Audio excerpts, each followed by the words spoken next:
老台语讲新闻，世界大小事拢捌招闻。讲新闻老台语，国内外大小事咱尾头来讲起。讲到明仔载就是围炉暝，煞就是正月初一。古早人讲，初一早，初二卡，初三困甲饱，初四接神，初五过开，初六养肥，初七七元，初八完全，初九天公生，初十有食食，十一请囝婿，十二查某囝转来拜，若13都爱食暗糜配挂菜。大家敢有想到讲过年是安怎的包红包？讲新闻老台语，时间到主播陈彦伟。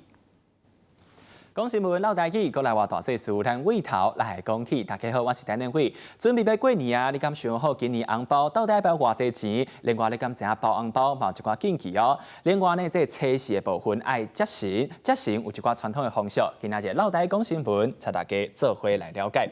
第一条图，咱来看卖，讲到这过年的红包，红包的由来其实就是伫传说讲，二九暝的时阵有这个随这个野兽会落山来危害人民。这个时阵野兽上惊的物件，就是惊这红色，啊，个这银角啦，叮叮咚咚的这个声音。所以这个时阵呢，大人就会准备这红色袋啊，内底放这银角啦，来保护这个囡仔。所以后来这红色袋啊，就变做是红包，嘛是即马讲的这第年钱。这第年钱的华语拼叫做是压岁钱，嘛就是这压岁钱的意思。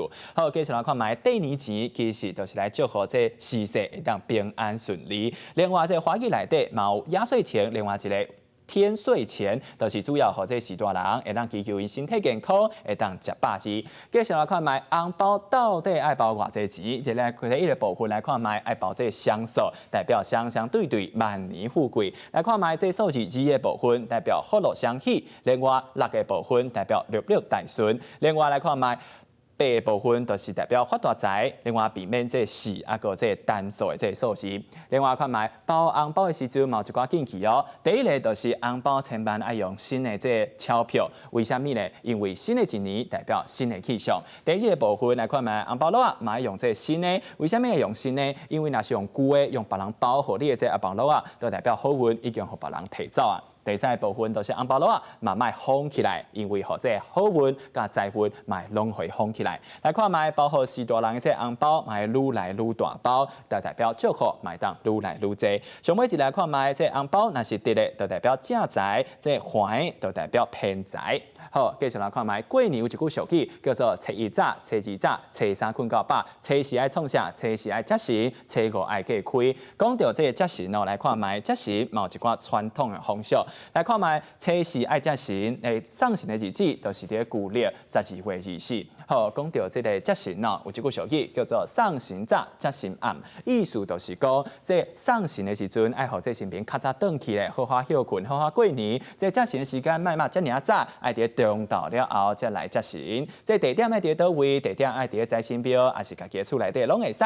另外准备啥物款的物件？准备这青茶、花、水果、甜料，啊个洗嘴洗面的物件。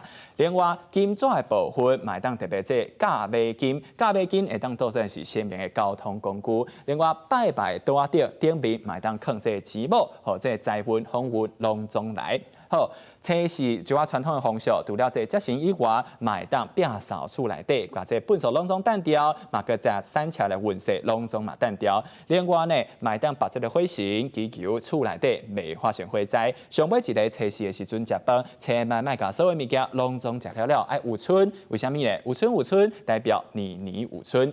好，这就是一寡过年传统的风俗，提供给大家做回来参考，嘛提早祝大家新年快乐。这就是今仔日老台语讲新闻的时间。